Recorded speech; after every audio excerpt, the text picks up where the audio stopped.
今天举行血盟，反映了邪者庇护无边无量之神力，你们是不是自愿的？自愿。引我邪者，可获500年寿命，得无数神奇法门。若是背叛我宗，你们会受万亿噬身之苦。愿意行血盟，都是自愿的。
喝下去，可就成了魂殿的奴才了。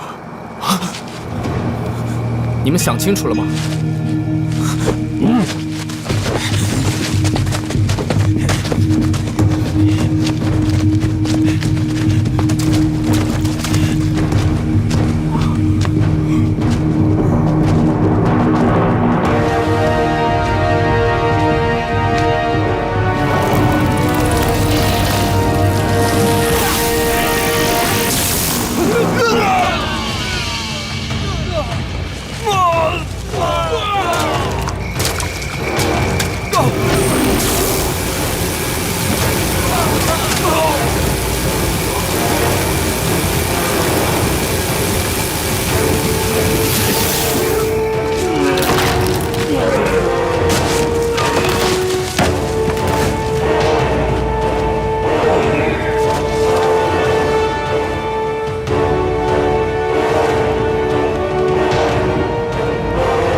范毛。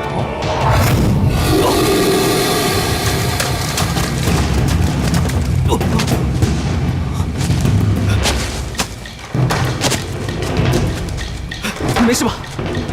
走！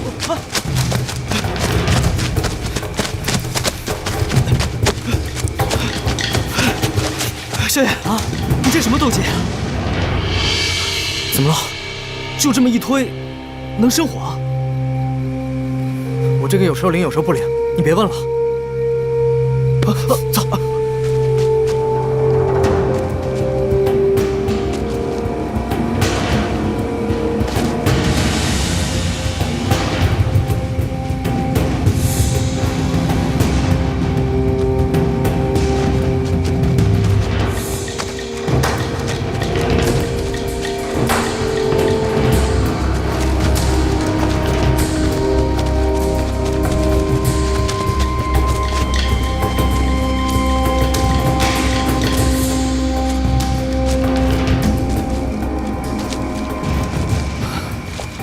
魂殿的人竟然都渗透到这里来了，我们得赶紧回学校，通知长老院，只要能抓住黑白双煞，剩余的人员都还好办。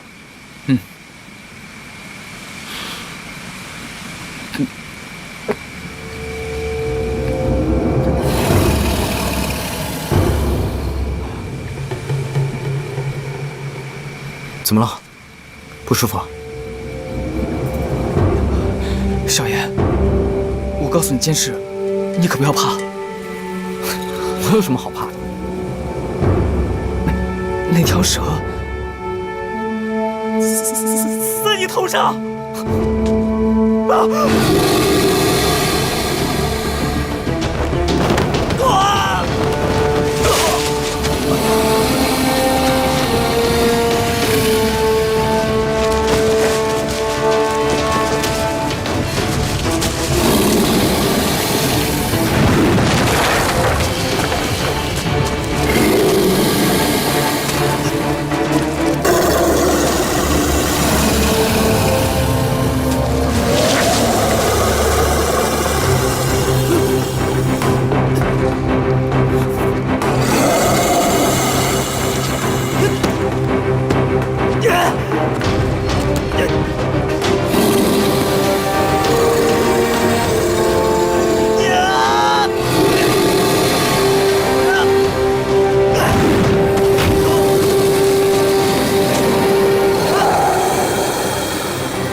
萧炎，萧炎，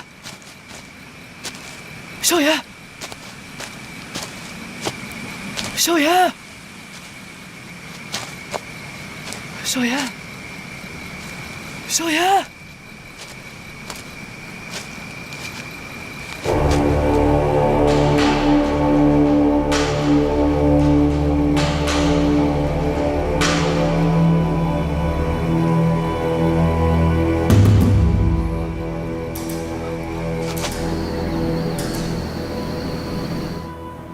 萧炎同学，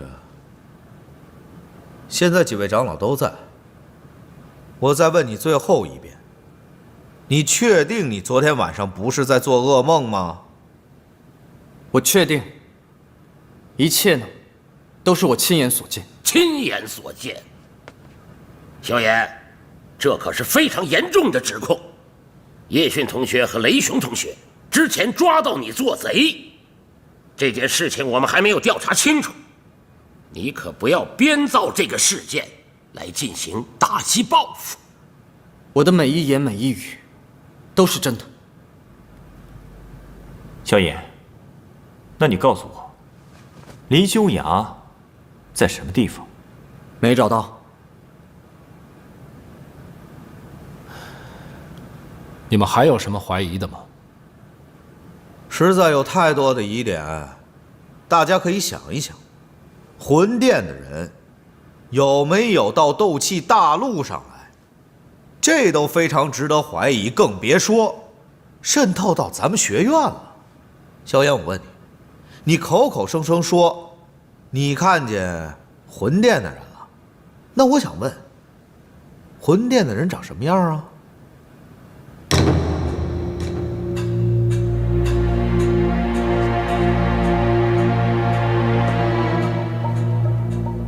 回答不出来就对了，因为见过的人都死了。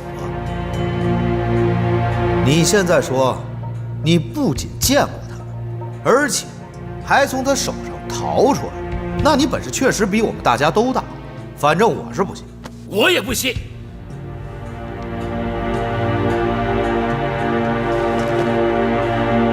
哈！哼，这是哪一出啊？这孩子打的是血宗的手艺，他没有说假话。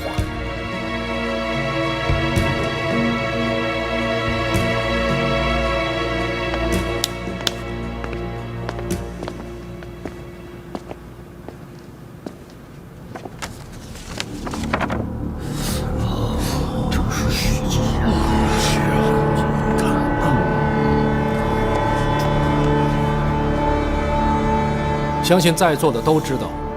这张图上，正是魂殿的血迹。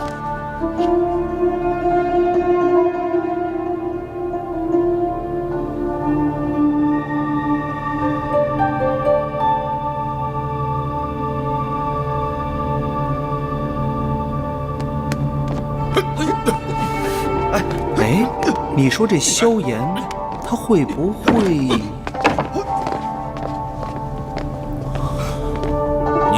你过来。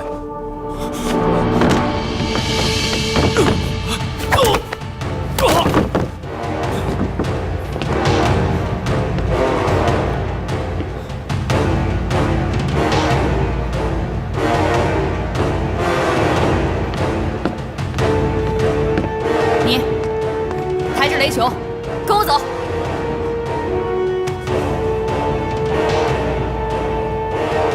放松一点。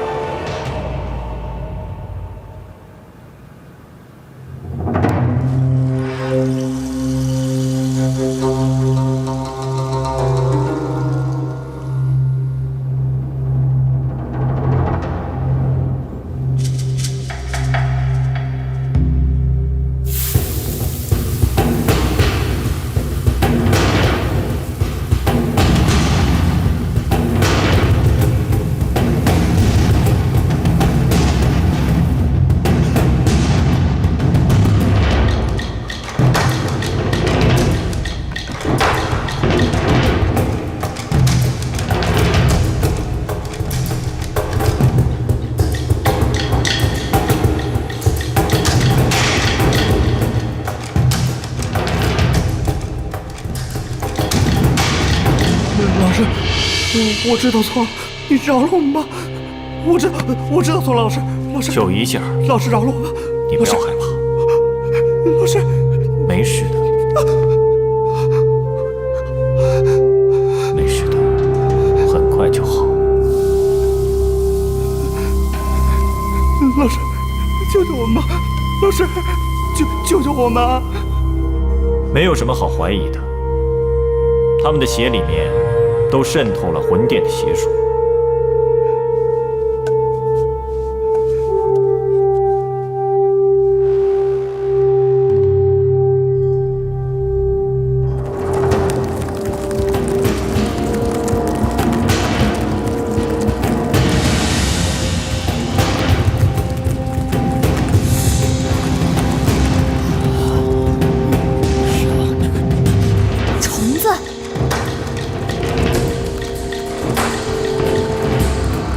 这不是虫子，这是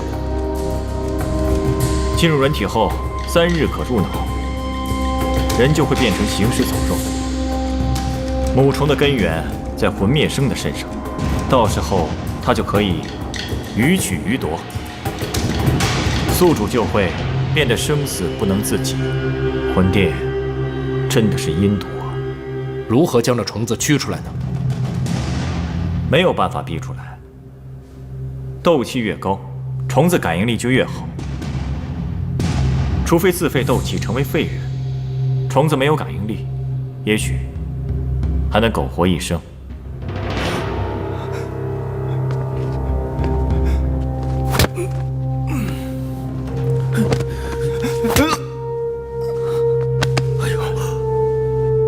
事到如今，我们只有守住这个秘密，才能安住学院的人心。一方面派人去找林修崖，另一方面继续审问他们俩，把整个学院里边任何和魂殿和血宗有关系的人全部给我找出来，废了他们的斗气，开除出学院。从即日起，取消所有户外活动，通知学生们整理内务。好，我们要拉网搜查。我真是不明白，学院的炼药技术和斗技都是1等1的，这招来的孩子也都是好人家的，为什么他们要加入魂殿呢？这虫子可以活上500年，也就是说，宿主也可以活上这么久。魂殿的人并没有骗他们，他们是受了诱惑呀。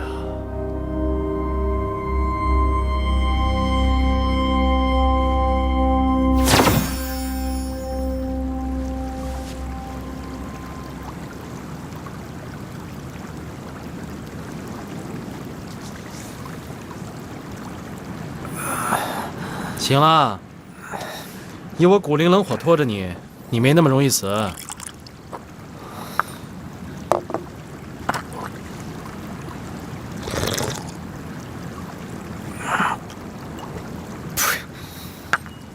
茶壶里放酒。哎，这玩意儿你是怎么得到的？那条蛇被我用骨灵冷火烧死之后，就变成了这样。说来也习惯，那蛇一点生命都没有，估计是幻化出来的。这可是魂殿的东西，而且还是一件传承有序的法器。这上面还有魂灭生的气息。那怎么办？赶紧毁了它！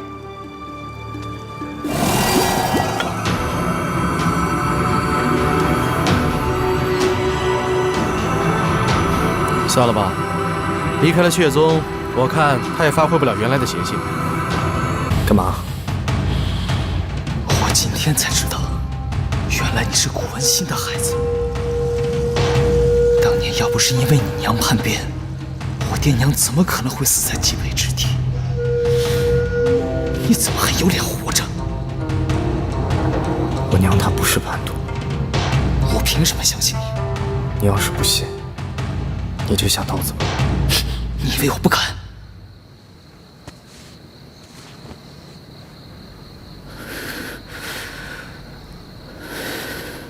我娘她如果是叛徒，她他何必千里迢迢的回来送死？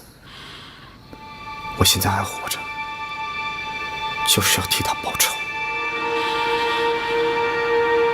天下人都知道，孤魂信投靠魂殿，叛变师门。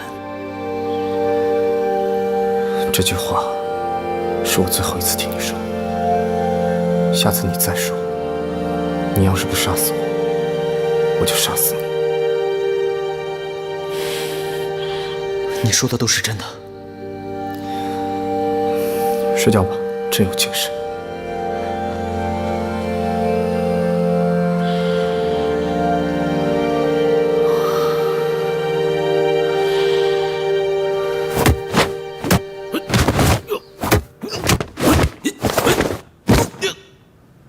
下去吧。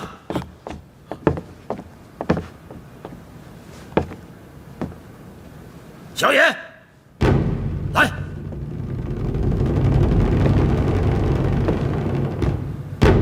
哼，背后袭击我。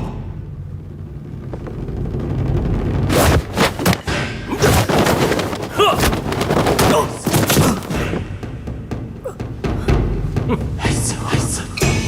小严呐，你是废物吗？你是废物，啊？就这点本事？罚你啊！结束之后继续好好打扫卫生。哼！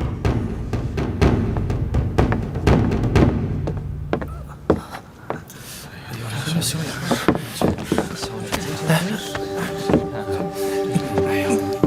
为什么？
最近来的挺勤呢。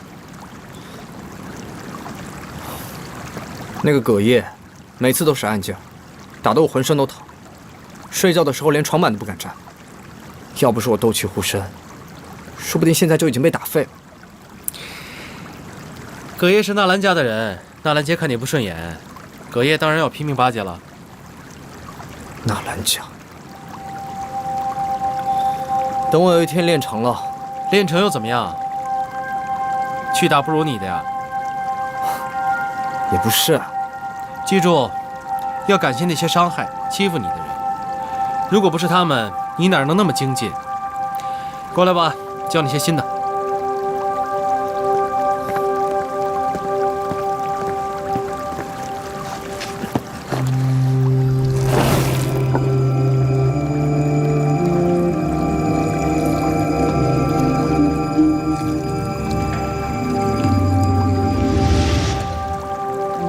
急火。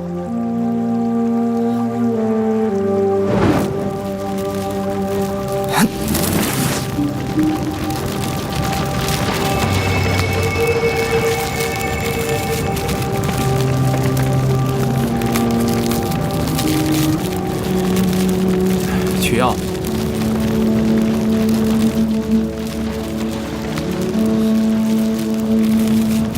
找什么？找勺子。你当我这是初级课堂？用手取。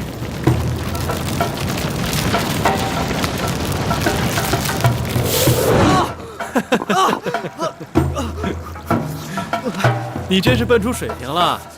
让你用手取，是用斗气吸。你金刚不坏之身啊，还直接拿手往里面捅。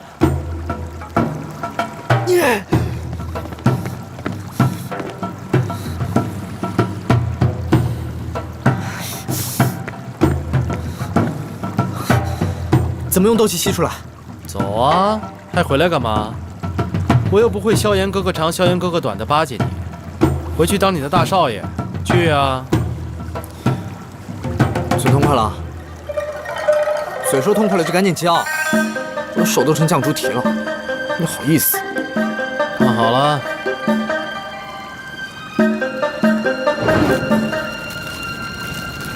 要把草药中真正的灵液提取出来，切记，药材不可落入体中，温度太高，灵液的纯度就不够。重点在要把斗气形成斗气旋，这个气旋可大可小，但要小到可以精微掌握，让草药均匀受热。等到灵液提取好了，再用你的气旋把它移动到容器中。这需要充分的斗气，而且要可以精确的掌握。你就用你的小猪蹄慢慢体会吧。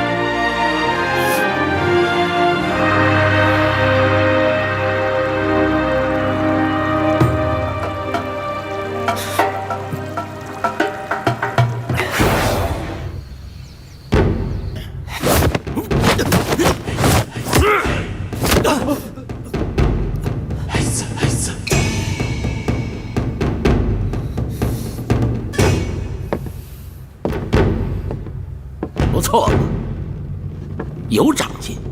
那也是多亏了葛长老。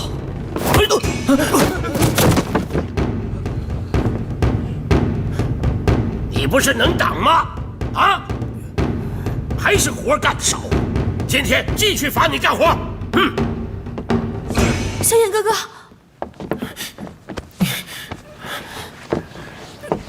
没事吧？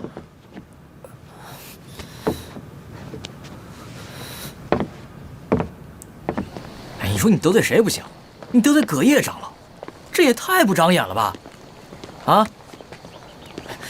他心眼特别小，心生巴结他都来不及呢。你这倒好，主要是我也没有得罪他呀。哎呀，不是，他打你一拳，你就躺下，对不对？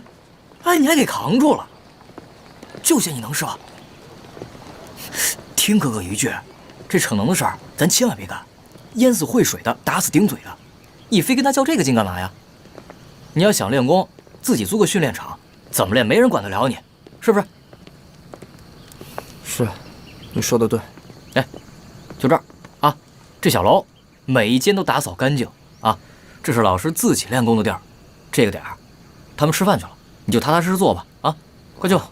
谢谢你啊。没事，走走走。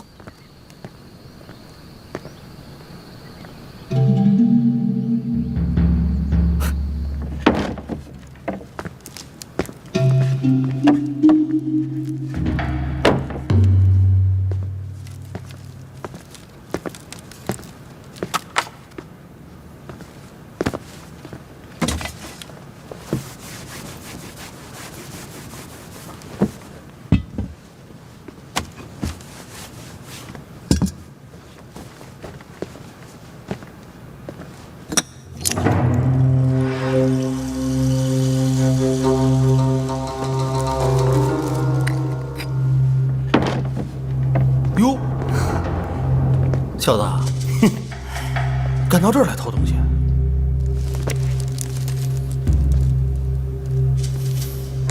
你长了几个胆子？我是来打扫卫生的。这可是古河长老的药房，等闲人都进不来。走啊，去长老院。走吧，走吧。你敢打我？你打我一个？去长老院可以，可是我不是贼。今儿我们俩执勤，经过古河长老药房的时候，听见声音了。这小子运气不好，还没偷到手就被我们给抓住了。什么叫没偷到手啊？他还不承认。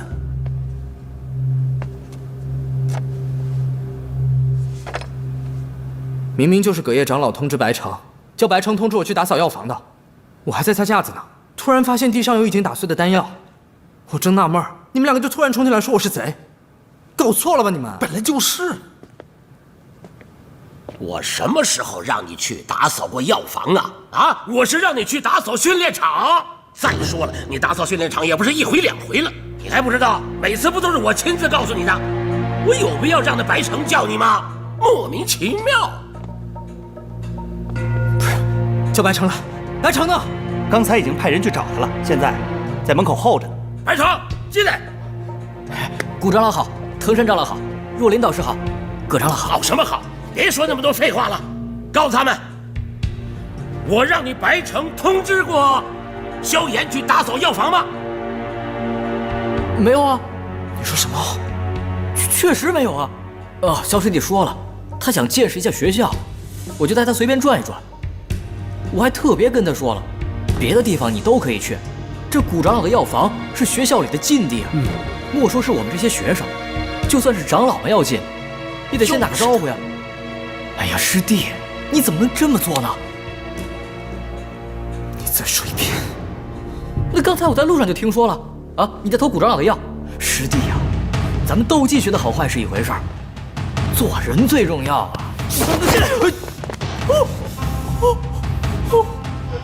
把怎么行了行了，嘿你，把他拖走。是。走。嗨，就是个贼。谷长老，损失不大吧？这不是损失的问题，是性质太恶劣。我看萧炎他那么的恼怒，哪有做贼被逮到还这么理直气壮的？应该再问清楚一点才好。没什么可问的了，你刚才不也看见了吗？当着咱们的面就敢打人，对，无视校规，无视校规，成何体统？必须得处理。我举双手赞成。说吧，怎么处理？开除，废了他斗气，给他赶出校园。赶出校园吧，就让他回去到那药铺接着干。没什么意义，就这么办了。好。奇怪的事情我倒是见了不少，还真没见过扛着扫帚、拿着抹布偷东西的。你们见过吗？萧炎被发现的时候，手上还拿着抹布，现在小偷偷东西都使抹布了。哎，他就是偷了东西，跟有没有抹布有什么关系啊？各位长老，你们要废了一个孩子的斗气，将他除名，这是很简单的事情。但是这个孩子的一辈子就毁在了我们手上。我们作为老师，是不是应该谨慎一点？葛长老，你如果坚持要这么处理，你先说服我，他为什么要扛着扫帚，拿着抹布偷东西？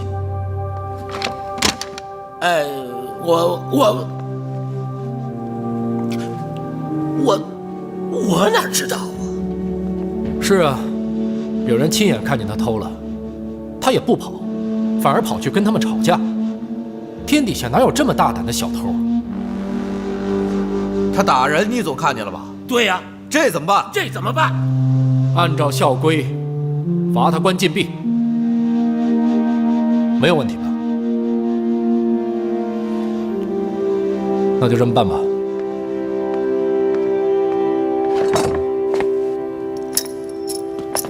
好好待着，走。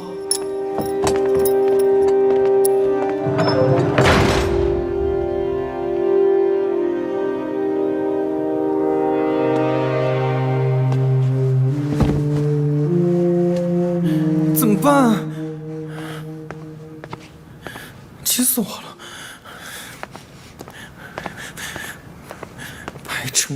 白城！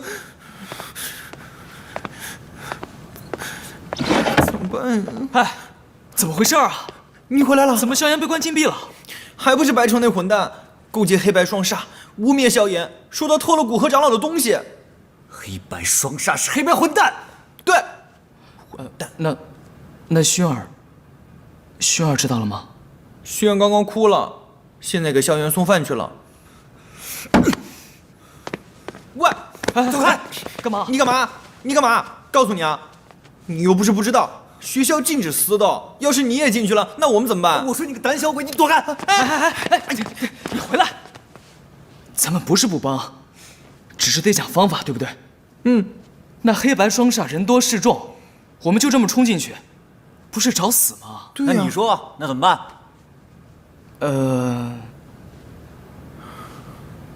你俩慢慢想吧啊！不是，你别走！干嘛呀？你回来！顾家，哎呀，师弟们呀，我听说你们老大被关起来了。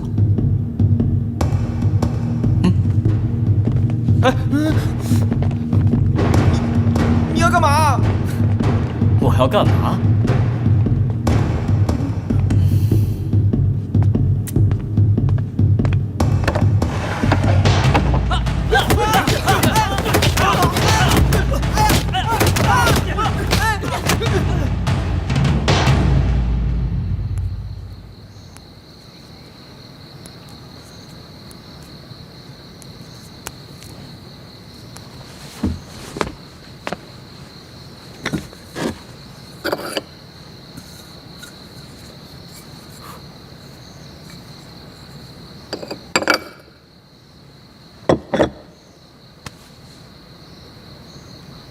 都到齐了吧？今天晚上，无论发生什么，全都烂在肚子里。爱说梦话的，自己把舌头割了。魂殿的大人到了吗？到了，走。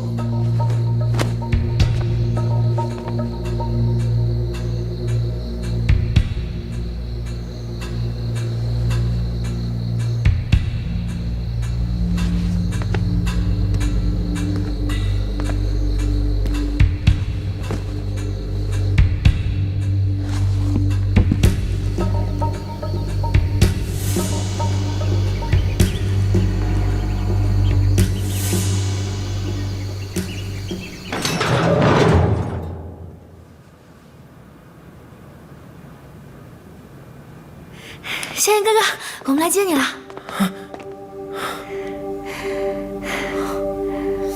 我们回去吧。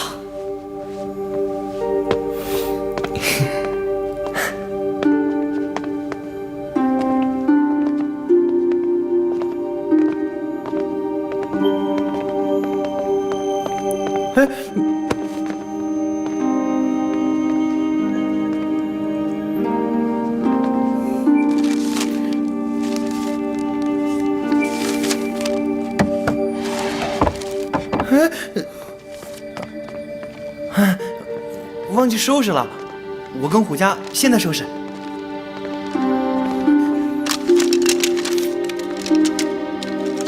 我被关了几天啊？3天。你们受了不少罪吧？啊，没事，能有什么事？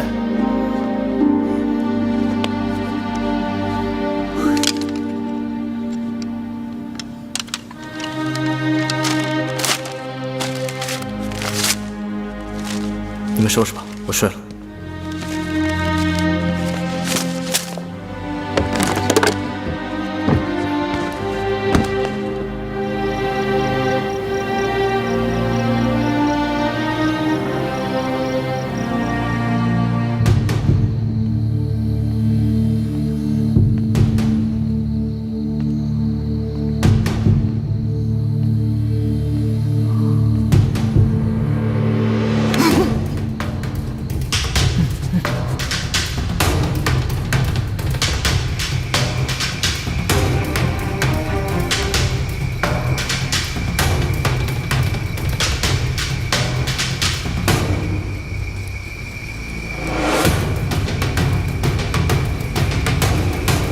那里好像有问题。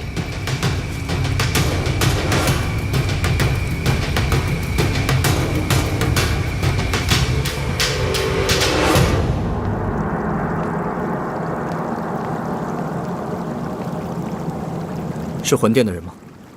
血宗，魂殿的奴才。血宗？但这有点奇怪啊，血宗怎么会混进迦南学院的？还拉了几十个学生在那里秘密结盟。看来你们学校的老师啊，是真的眼都瞎了。所以你需要用你这双眼睛去看清楚那魂殿使者是谁，记住他的脸。可是恐怕我现在也出不去了。哟，蔫儿了！你平常不是很胆大妄为，当着老师的面都敢打架吗？外面那10几个老生一起上，我再厉害我也扛不住啊！待会儿我把斗气啊灌到你身体里，不要下杀手，不要打死人，看清楚就走。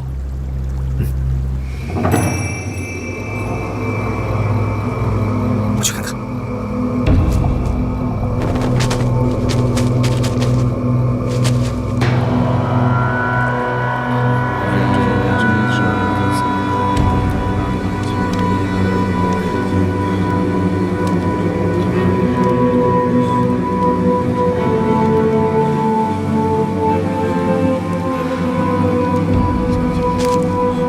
学过兵器吗？我学过一点刀法，但是练得不好。我呢，传你一套斗技，燕分狮浪尺。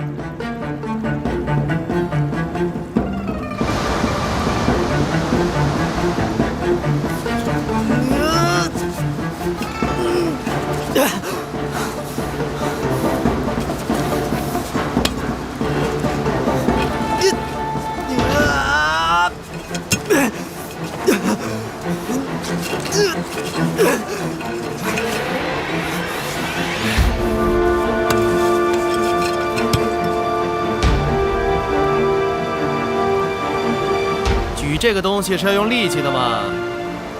我知道，我就是没有力气拿起来啊。你搬东西用的是什么？用的是你的力量，但你的气没有跟上。力是力，气是气，懂吗？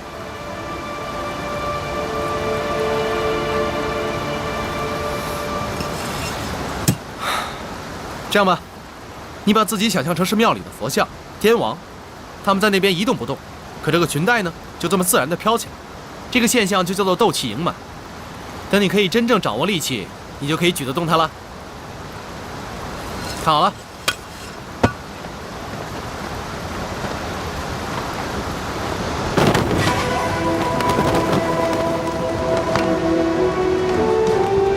燕分狮浪尺第一式。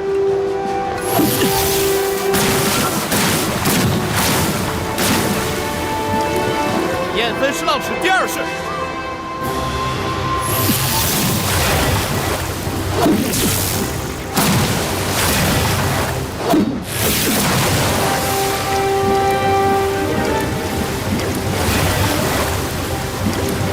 燕分狮浪尺第三式。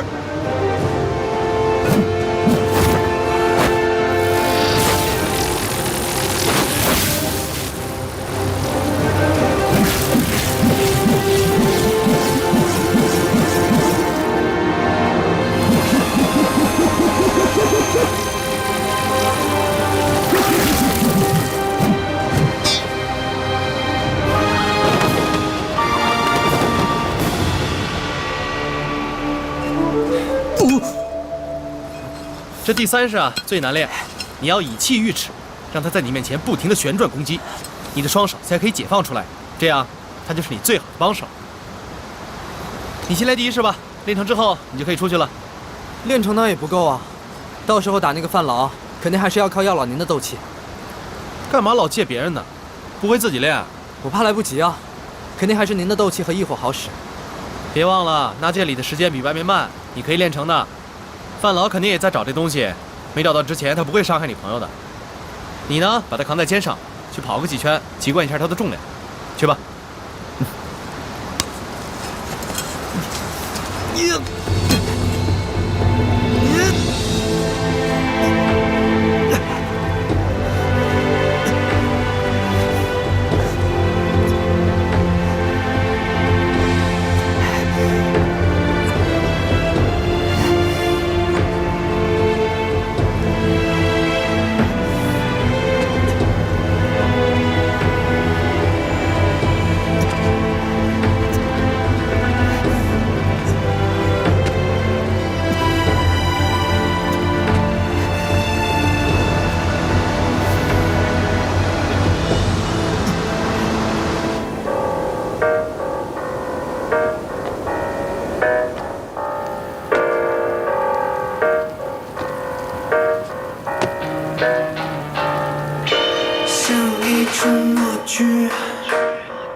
从进了学校就没见过萧宁、萧可，没想到他们两个被魂殿给吸引了。他们两个从小就不学好，也是给萧家丢脸。先不说这个，雪儿，这么晚了，你待在这里会不会不太合适啊？怎么不合适了？你现在还有心情想这个？你说林秀雅会不会被他们给带出学校了？没可能，学院四周都有长老看护，血宗那个家伙，就算本事再大，也不敢出这个眉头。那他会不会被……乌鸦嘴！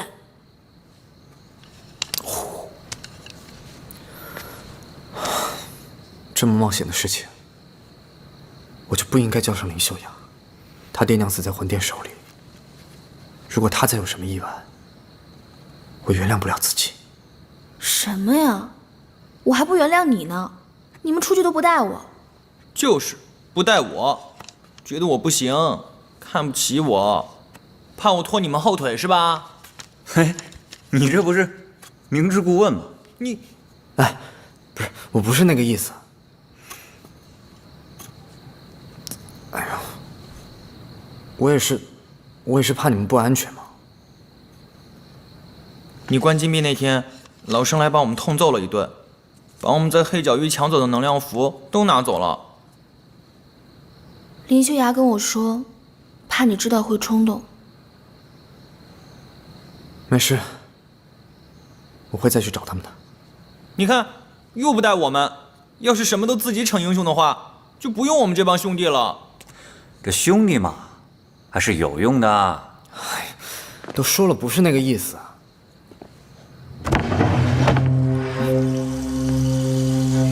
我记得我把门别上了呀。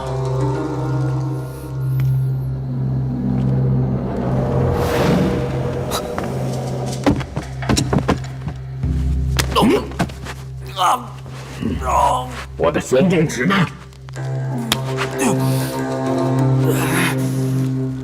你说什么？你把我的武器带到哪里去了？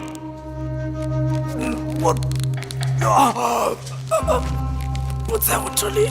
在哪里？在老师那里，我拿了，明天给你送过去。明天晚上到传法的森林来找我，拿着玄宗尺交换你的朋友干儿花粥，你们都得死！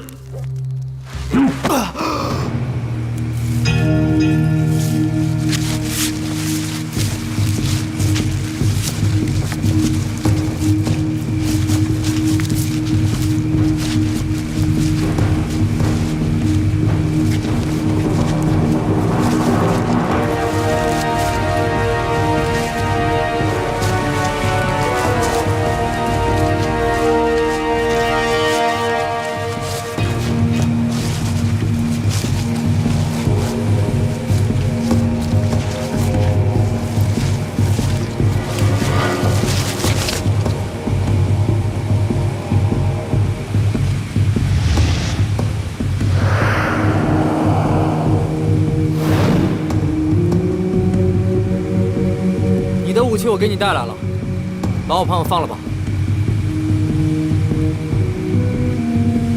你这个破武器啊，真是够沉的，真不知道你是怎么使它的。你想要吗？让我回去禀明宗主，自有恩赐。那你那10几个弟子呢？他们时机不密，被你撞破，斗气也被废了，这是罪有应得。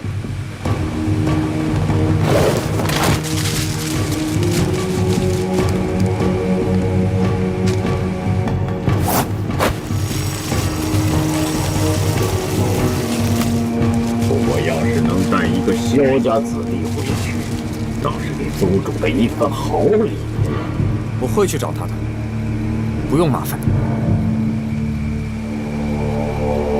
把我朋友放了吧，东西我都给你拖过来了。不跟我走，你就陪他一起死吧。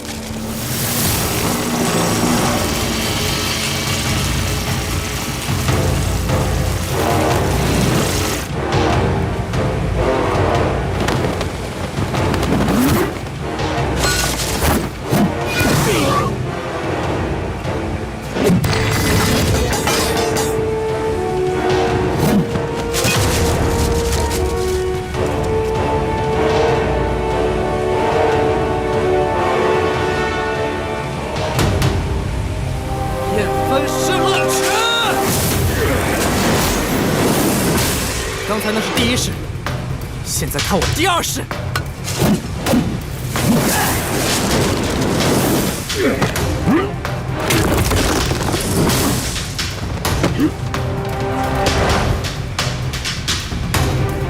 不可能！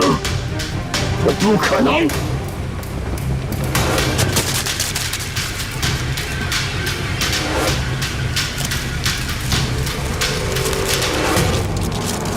大人说话果然都不算数的。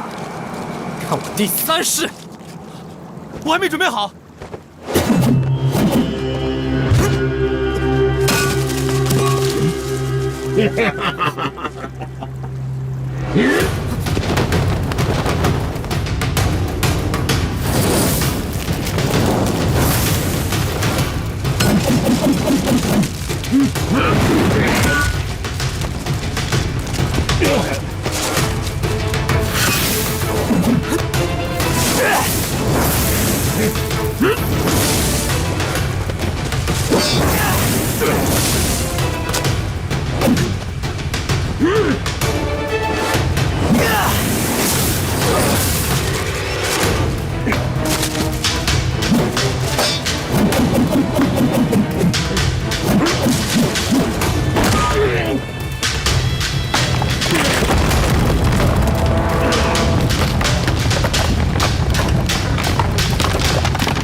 没事吧？没有折腾你吧？你说呢？都被倒挂1天了，腿都麻了。你没事吧？要不要我背你？你的斗气为什么这么厉害？我都跟你说过了，我那个有时候灵，有时候不灵的，别问了。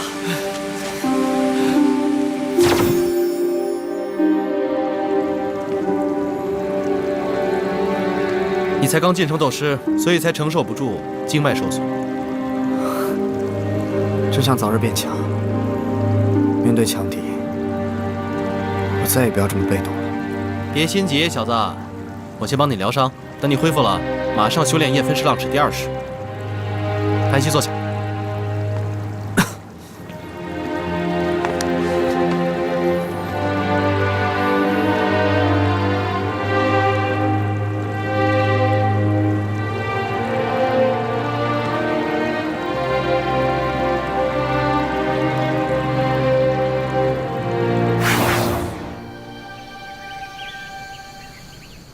昨夜长老问询了10几个学生，有的学生说看见了萧炎和那个魂殿使者在交手，还不分上下。1、2个人这么说，大概是神志昏聩。可10几个人都这么讲，难道是集体发疯？昨天咱们多少人出去找林修崖呀？啊？为了防备魂殿的袭击，一个长老带1队高年级的学生都没找着，他轻轻松松就把人给带回来了，凭什么？林修崖受了重伤，萧炎也受了轻伤，我让他们回宿舍疗伤去了。这个问题我也问过他，他自己说是他运气好。这种话米长老也信？我的意思，把这2个给叫到长老院来，严加看管，谨防串供。您觉得呢？萧炎这孩子，上次上我课的时候，已经是9星斗者，可这和魂殿的使者比，也就是一个小小的跳蚤。也就是说，还有一个我们看不到的高手。我到森林里去看过他们打斗的痕迹，那斗气，恐怕我们学院里没有一个人能够办到。昨晚那个受伤的魂殿使者，天亮之前冲出了学院。看守校门的若琳导师，你自己说吧。我就听见他笑了一声，然后一道红光就过去了。等到天亮的时候，我才发现，他在斗帝写的校名边上留下了一个手印。我把它凿下来了。什么手印？手印啊，就是啊，对啊，是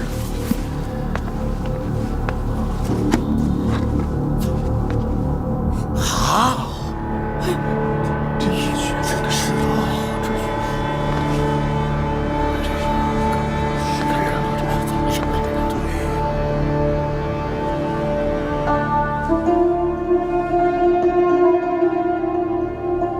这可是斗宗级别的人物啊！这事儿那就更蹊跷了。萧炎不过是一个9星斗者，他怎么敢去挑战魂殿的高手呢？哎呀，而且在场所有人都说了，他们俩竟然打了一个平手。难道萧炎也入了什么邪门歪道的组织？萧炎身上的斗技是星陨阁和萧家的，没有嫌疑。我是在想，这件事情最初的疑点，究竟是谁把这个魂殿使者带进学院的？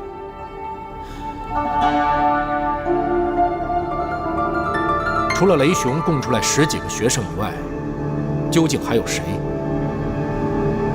这些我们都不知道，甚至不知道他们在学院里边住了有多久。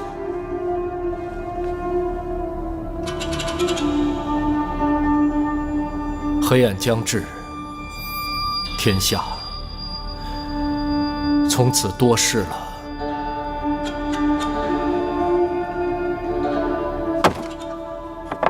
你说这米藤山跟着萧炎是不是串通好的？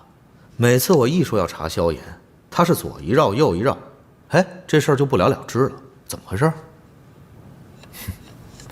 魂殿的使者混进学院的事情是查不得的。如果查了，查不出结果，我们如何交代呀？以后还有什么学生会在学校里面待着？传到皇室那边去，我们如何收场呢？长老院的人是要大事化小，小事化了，把火给灭了。唉，这帮老狐狸。就是这帮老狐狸，他们的工龄比我们的年龄还要长，都已经老到尾巴上长白毛了。你就忍着点吧。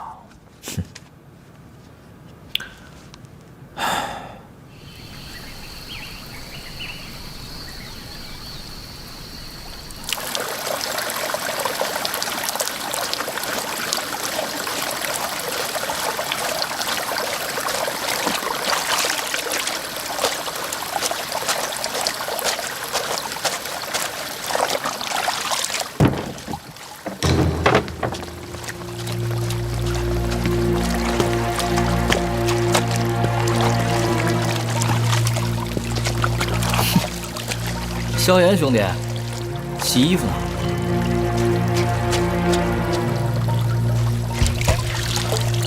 看来你还是没有接受教训。什么意思啊？哪儿麻烦你去哪儿，你叫我怎么说你啊？这儿可不是黑角域啊，你那些小伙伴也不在，今儿你算是折在这儿了。这学院里啊，是不允许私斗的。私斗？哎呀，前2天我们就在这儿，把你那3个小伙伴林修崖、昊天、虎家踢得跟球似的满地滚。他们在黑角域分的赃物也乖乖上交了。知道他们为什么不敢去说吗？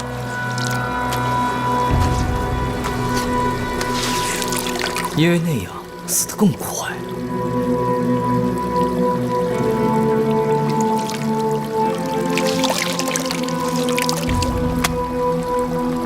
所以你的意思是，也要我把全部赃物都上交吗？哎，说对了。而且我不管你是从别人那儿抢也好，管家里人要也好，每个月给师哥们奉献1万张能量符。这个要求不高吧？不高。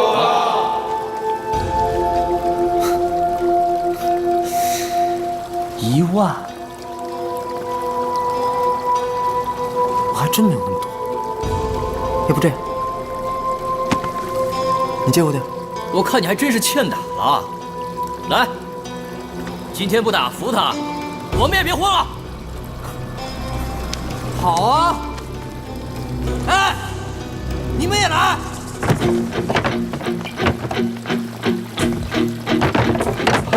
不负来战，不惧纷乱，地漠天旋，生灵涂炭，长恨苦恋，浮出水面，此生可见飞白如莲，恕我心愿，长梦难圆，是我诺言，经历修炼，凝固瞬间，炼狱容颜，终身一月，无恩无怨，傲之中人在手，年少一抽难想烦恼，面对烦恼，山呼海啸，只唱纵天下地小，混沌斩血外道，纷扰任谁刀，插翅难逃。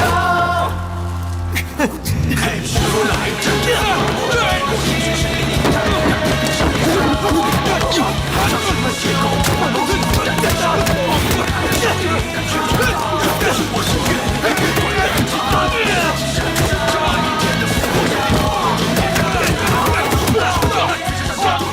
手铐下，这不就是达成是很大的。走走走走。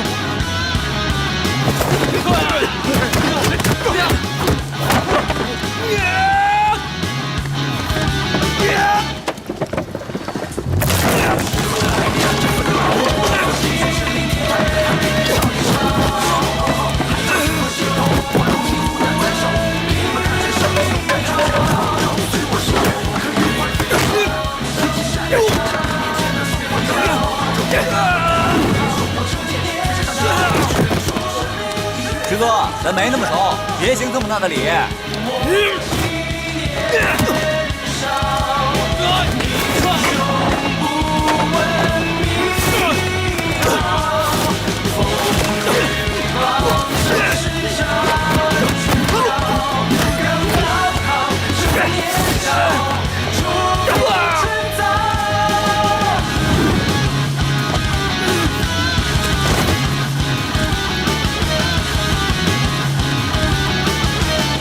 萧炎，有种你跟我弟打去啊！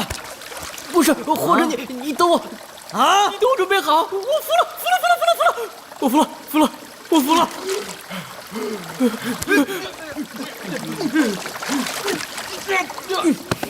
还想反抗？抓住他！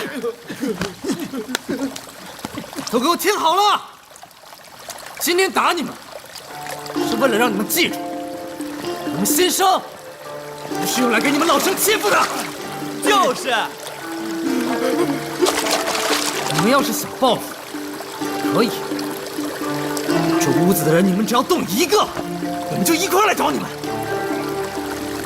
听到没有？听到了。说什么？听到了就走。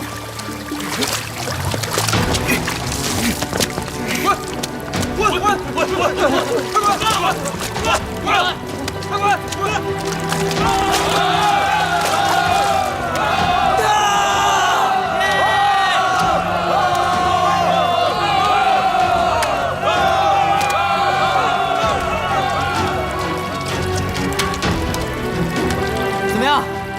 有没有受伤的？没有。受伤倒无所谓，今天舒服了，明天怎么办？明天干嘛？害怕了？今天我们4、5个打1个可还行，万一旦落单了，还是没着落啊。那我们怎么办？要不咱们也成立帮派，把大家团结在一起。只有大家团结在一起了，才能不受老生的欺负，是不是？那我们叫什么帮？水房帮？叫盐帮。要不是今天你出的主意，我们还不知道被欺负到什么时候呢。你来当帮主，赞成。嘿，什么呀？我就当帮主？盐帮，换个名字再考虑一下吧。哎呀，就盐帮了，就叫盐帮，就盐帮。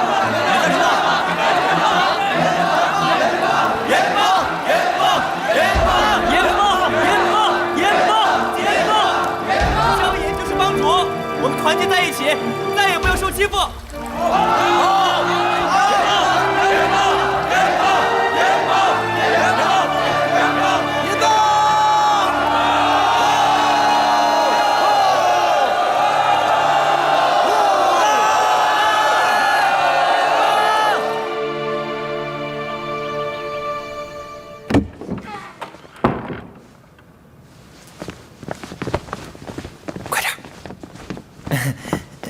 若琳老师，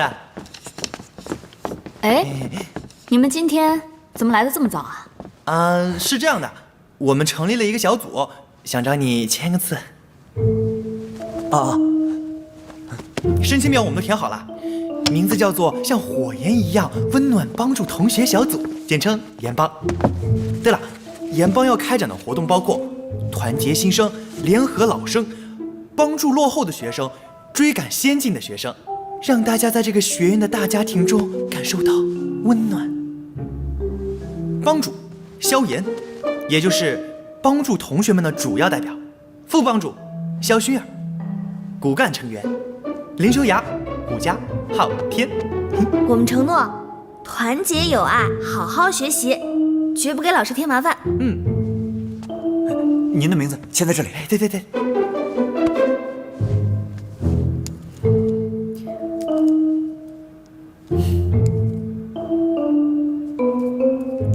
萧炎，真是说到谁谁就到啊！我上茅厕，申请表都写好。水房的事儿，我昨天晚上都听说了。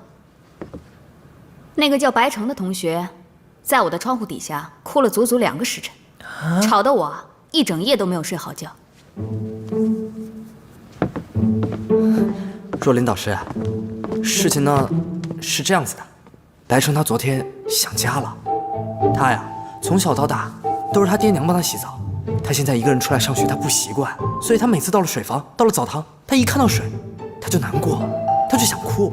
不过你放心，我们几个呢昨天已经好好的安慰过他了。对，学院禁止学生私下斗殴。新生入学期间，学院对成立兴趣小组管得特别严。这事儿啊，我不能随便答应你们。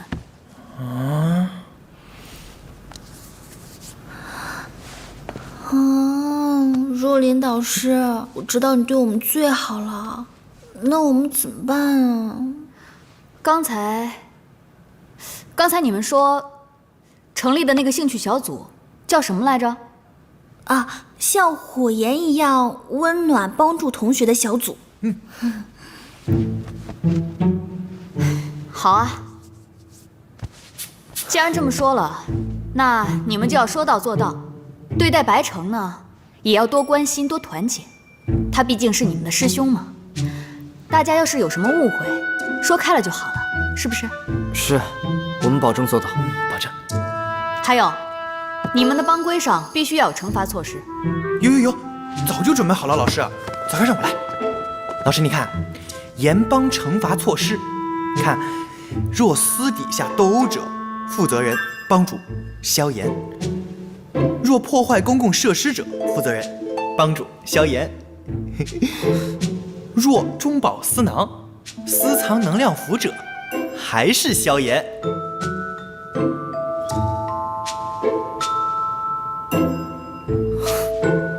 怪不得你们喜欢不给我看。行啊，既然责任人已经明确，那万一要出什么事的话，就有责任可循了，是吧，萧炎同学？是，对，有章可循。签字。那么按照学院的规定呢，学院都会给新生提供一间活动用房。放学之后呢，你们到长老院找我领钥匙。好。太好了，我们有自己的训练场了，我们平时就可以在那练功了。对，是啊，只要有了屋子，我们就好好装饰一番。钱不是问题。好，记得你们今天承诺的话，加油！感谢若琳老师，谢谢，谢谢，谢谢老师。快走，走吧，走。谢谢老师。耶！呜呼！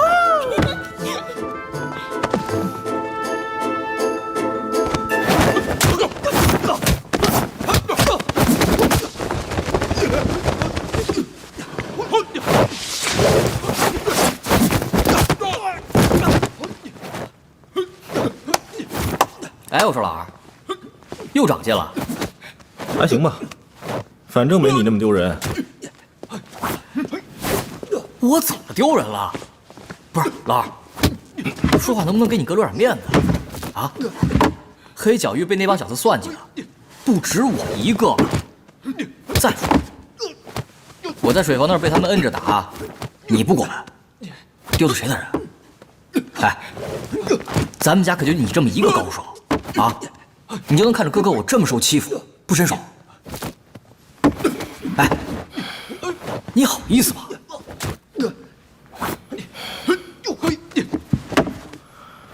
其实我早就想揍他了，就是一直没找到机会。私斗这事儿违反校规，我可不干。像你一样，跑到水房让新生给打一顿，我啊丢不起这人。哎，下战书，你给他下战书啊！我多大他多大呀？我给他下战书，他也配？不是，那你就看着我挨打呀？啊？咱们兄弟俩这口气就这么忍了吗？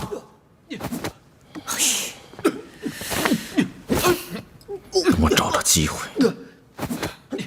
打不死那小子。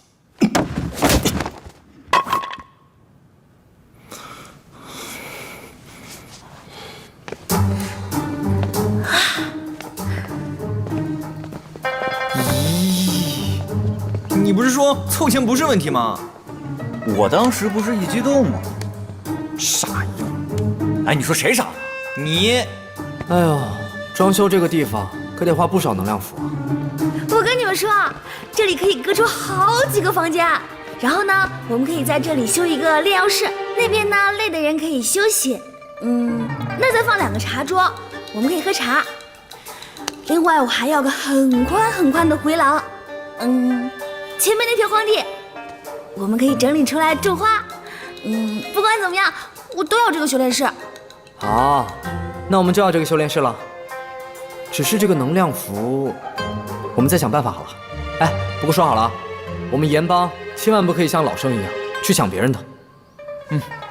我想到了，我在跳蚤市场的时候呢，看到好多人卖那个高阶聚气散，我在家里学过这个，我们可以做，然后出去卖。是啊，我们可以炼药赚钱。哎，对了，我们赶紧把大伙儿聚起来，今天就是我们岩帮成立的纪念日了。好。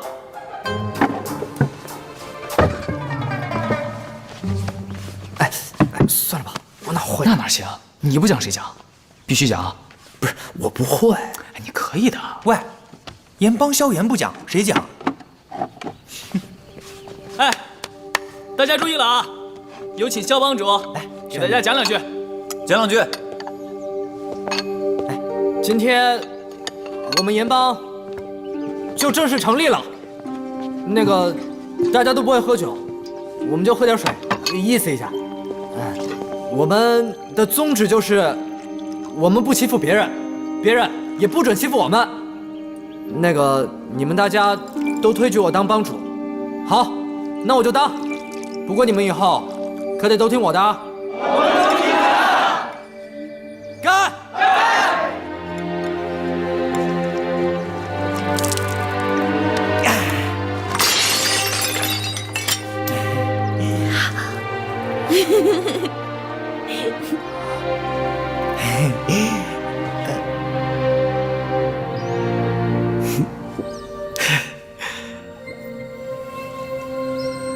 画本里面结盟不是都要摔碗的吗？你们不摔啊？哎，看到晚上怎么吃饭。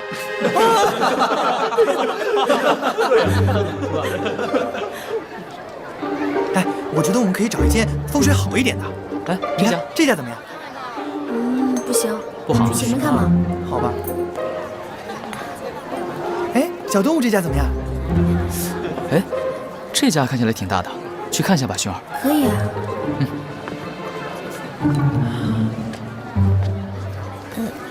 师兄。我们找您商量个事儿吧。没问题啊，说吧。啊，我叫肖薰儿，我们都是盐帮的。看您这铺面大，您做我们一半呗。盐帮的，你们谁是萧炎啊？听说他在水房把老师们都打了一顿。我们都不是萧炎，萧炎正在炼药，没空来。萧炎还会炼制丹药？你们要租铺面可以，能量符都带够了吗？什么价位啊？还得请师兄明示啊。对，看在你们是新生的面子上，给你们优惠一下，一天6万。多少？疯了吧？哎，师兄，6万也太贵了吧？你们谁说了算呢？师兄，等一下，过来。6万太贵了，怎么办？你们没有人会还价吗？都不会还价？不会。